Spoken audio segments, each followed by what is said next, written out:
Hey guys, how's it going? So, I figured I'd make a final update to my Molten Blast Gemling Legionnaire.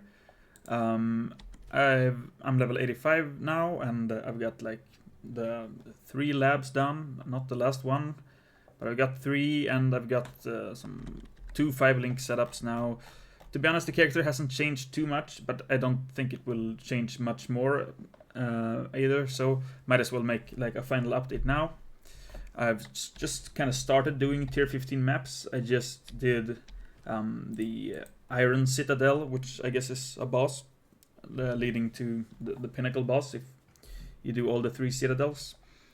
I'm still, like I said, pretty low level, 85. I got like all this exp from like one tier 15. So if I just start running some tier 15s, I'm probably gonna get a little bit higher level, but I'm SSF, so it did take me a while to get to tier 15s, but I also haven't been playing quite as much as I did right on launch. And I'm starting to maybe feel like rolling another character. So yeah, time to kind of wrap up this character for the people who have been following and hopefully enjoying the guide. So yeah, not too much has changed, but yeah, we're running Hammer of the Gods with Eternal Flame now. I don't think I was using this before, so you're pretty much always igniting anyway, so having double duration on it is really nice.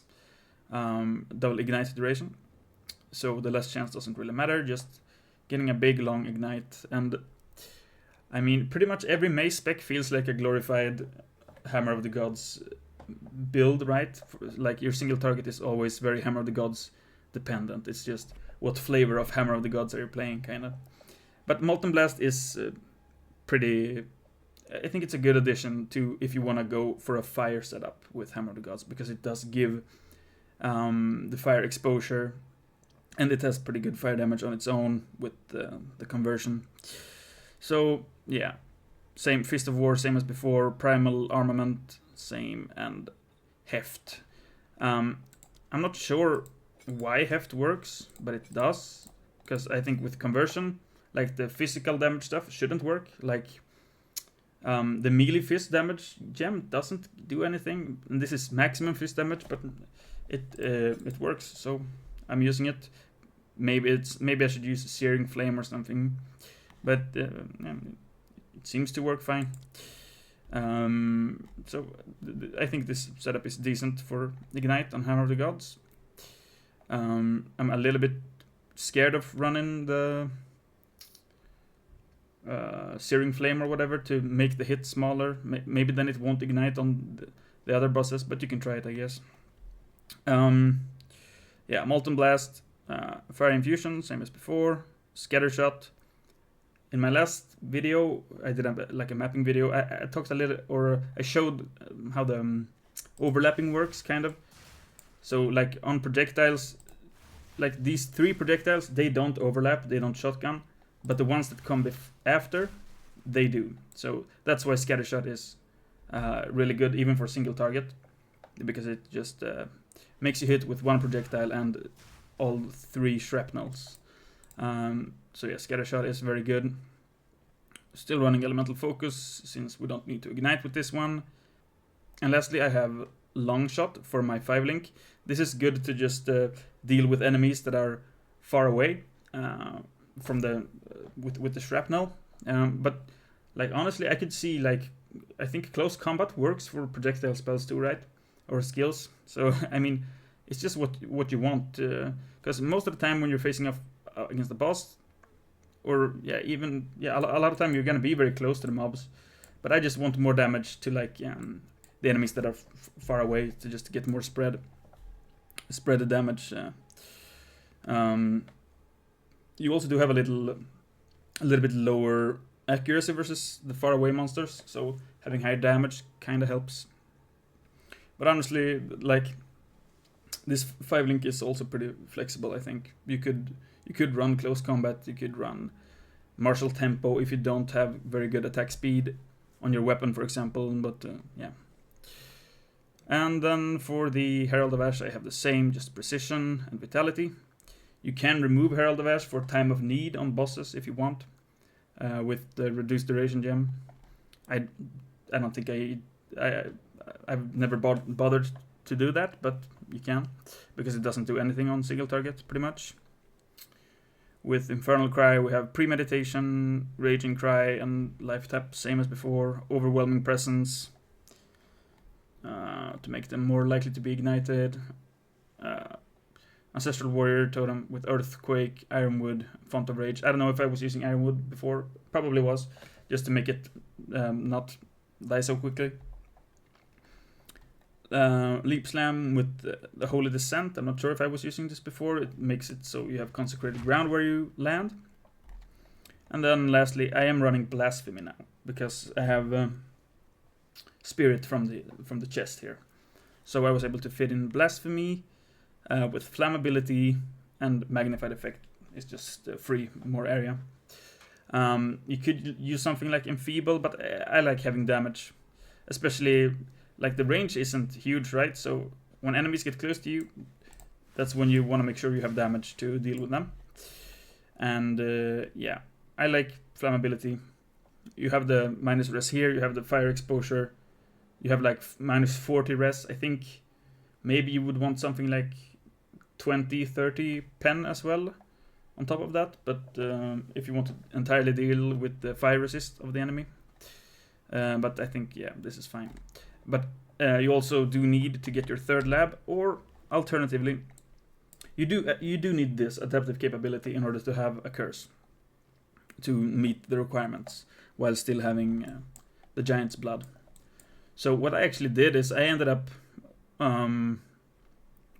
respecking these nodes and just taking these two when I only had the 2 lab as well, because the extra life from enhanced effectiveness is really, really good. As you can see, we have a lot of life. I was able to like tank the mechanics on the Iron Citadel because I was too slow to move out of them, I guess. But yeah, so I did respec these and take these, and then for my third lab I took the quality.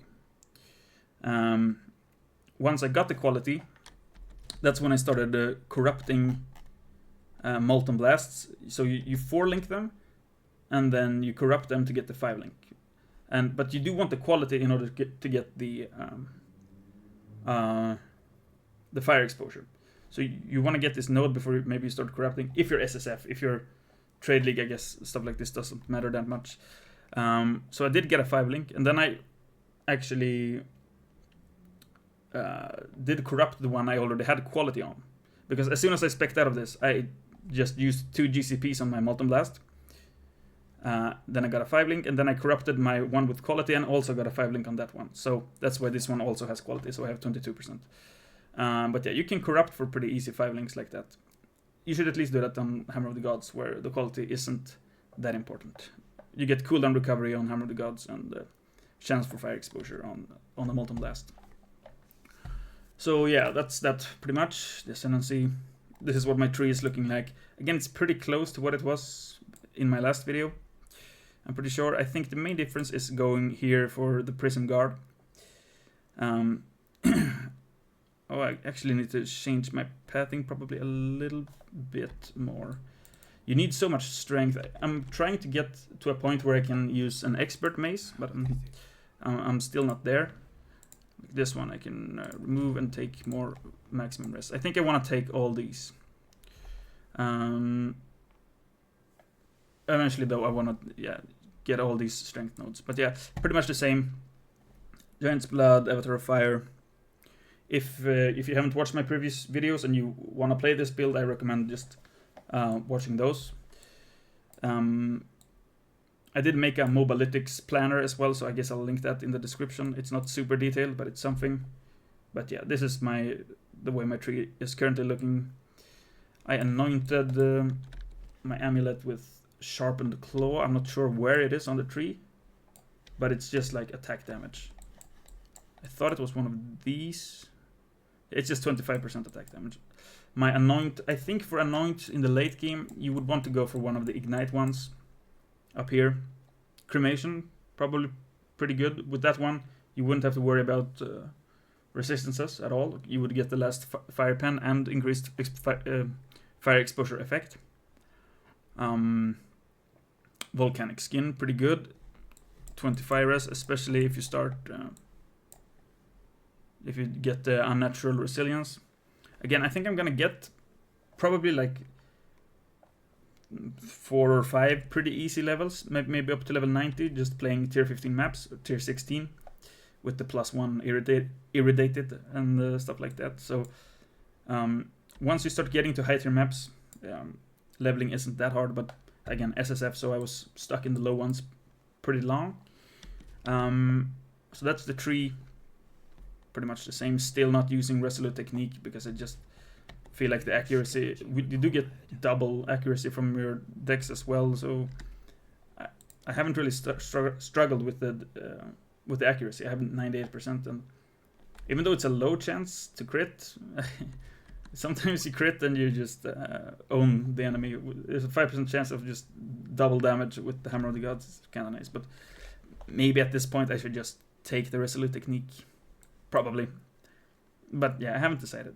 It's kind of, you have these aftershocks as well, and these are basically, at least they double the hit damage, and they give a chance for a double ignite, so it feels like you have pretty decent damages, decent chance to just really chunk the enemy when you hit it. But yeah, I probably will take Resolute Technique, but that's enough for the tree. I'll just go over the gear pretty quick. Again, I have a pretty bad mace, SSF. It's still advanced level. I'm not sure how I'm gonna get the strength to use an expert one, but I mean, I need like probably a 100, maybe 120 more strength or something. I don't know exactly. It's like 175 maybe or something. So it's pretty rough, but I've seen people do it, so I'm sure you can. Even on SSF, you just need a lot of strength on your gear. But that's the weapon I'm using. Nothing. I would say attack speed is. It's not super necessary, but well, I mean it is. If you can get a really high damage weapon without it, then it might be fine. But it makes the build a lot smoother to have some attack speed on the weapon. So yeah. For the rings, you're mainly just looking for resists and I guess strength. Strength is just for every slot. And yeah, like fire damage, flat fire damage is really good as well. But I don't think you need to worry too much about like offensive stats on your gear. It's mostly just life and resists and strength. For the chest, you do want spirit in order to fit in your aura, and just high armor. Obviously, you want to cap your resistances. I have them all capped except chaos. Chaos is very hard to cap. So that's the rings, the chest. Nothing fancy here, just pretty bad SSF gear. Again, just strength, resist, life. Getting melee skills, plus melee skills, is good for your Hammer of the Gods. But again, that also just pretty much just matters on bosses. But I guess I'm gonna start doing a little bit more boss content now. But the Citadels are pretty hard to find. I've only found, I think I have another Iron Citadel on my Atlas, but yeah, those are the only ones I've seen. So yeah, getting the Expert Steel Plate is pretty good. So you get up to 2.5 life reg per second. That's worth noting at least.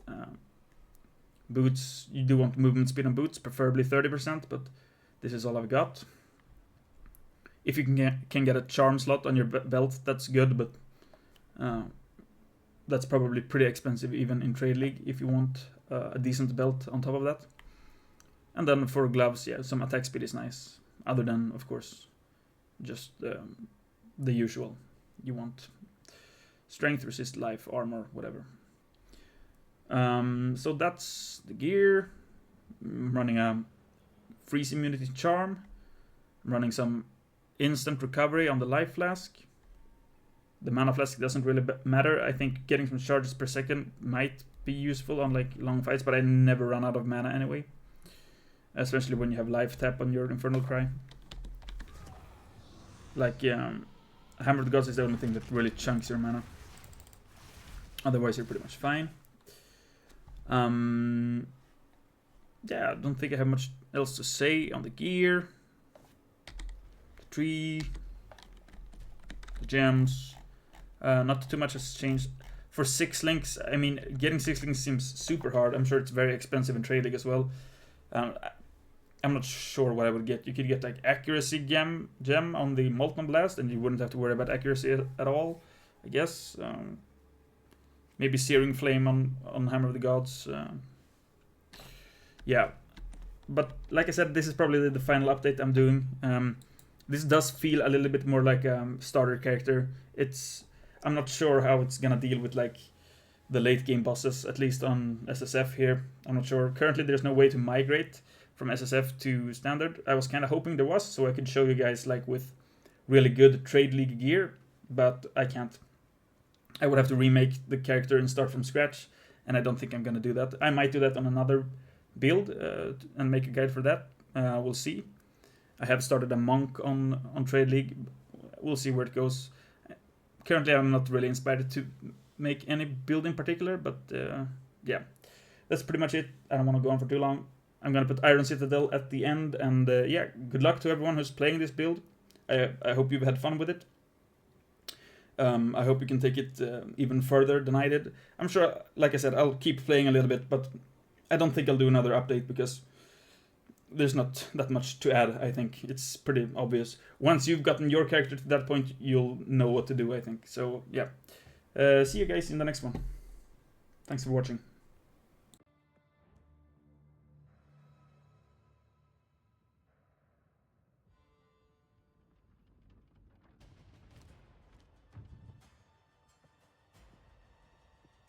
You cannot stop us. We will take the power that we deserve. You could bloody well try. Easy prey.